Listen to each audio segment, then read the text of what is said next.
Quand vous alliez à l'école, ça se passait comment? Ah, pour aller à l'école, d'abord on allait à l'école à pied puisqu'il n'y avait pas d'auto. Il y avait des fois des vélos, des motos, mais vraiment c'était pas un problème.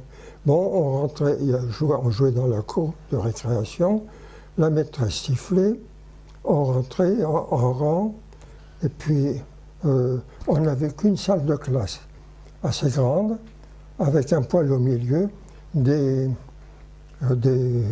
bancs avec pupitre où on mettait les livres, et puis ou des tables où on mettait les livres, où on pouvait écrire. Et puis, je parle déjà d'une chose, il y avait des enfants de tous âges. Parce qu'il y avait d'une part l'école maternelle qui avait des enfants jusqu'à l'âge de 6 ans, 6 ans, 7 ans, ça dépend comment les enfants y marchaient. S'ils marchaient bien, ils allaient plutôt à la grande école. Et alors, dans la grande école, il ne restait plus que ça, de 6 ans au certificat d'études. Alors, il y avait une rangée pour pour une classe, il y avait 4 classes par exemple, et la maîtresse, elle s'est débrouillée, je ne sais pas comment, mais par exemple, elle donnait quelque chose à lire ou un petit problème à faire à une classe, à l'autre, elle donnait aussi un petit travail, à une petite leçon à apprendre, et puis alors, à l'autre, elle expliquait, elle faisait sa leçon. Et puis elle passait après à chacun comme ça, c'était tout le temps ce jeu de domino. Et elle s'en sortait bien. Et alors pourquoi on était tous regroupés? C'est qu'au village, dans les villages, les enfants allaient jusqu'à 14 ans maximum à l'école. Il y avait le certificat d'études, on pouvait l'avoir à 12 ans.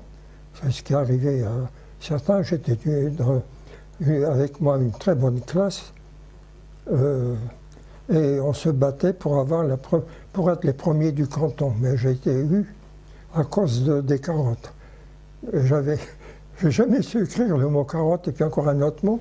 J'avais fait quelques fautes, mais pas beaucoup, parce qu'à 5 fautes terminées, pas de certificat d'études. Vous étiez combien dans la classe, dans les 4 classes, pour vous rappeler? Une quarantaine. Dans chaque classe? Non, 10 par classe, quoi, par exemple. Il y avait 40 élèves dans la salle. Sur le pupitre, il y avait un trou. Un trou, on était deux par banc. Et dans ce trou, il y avait un encrier. Et dans l'encrier, il y avait de l'encre. Pas de stylo, pas de calculette, pas de téléphone portable. Tout ça, ça n'existait pas. Alors il fallait se débrouiller pour faire les calculs. Et puis alors la discipline, dans l'ensemble, la maîtresse s'en sortait. Elle s'en sortait pas mal.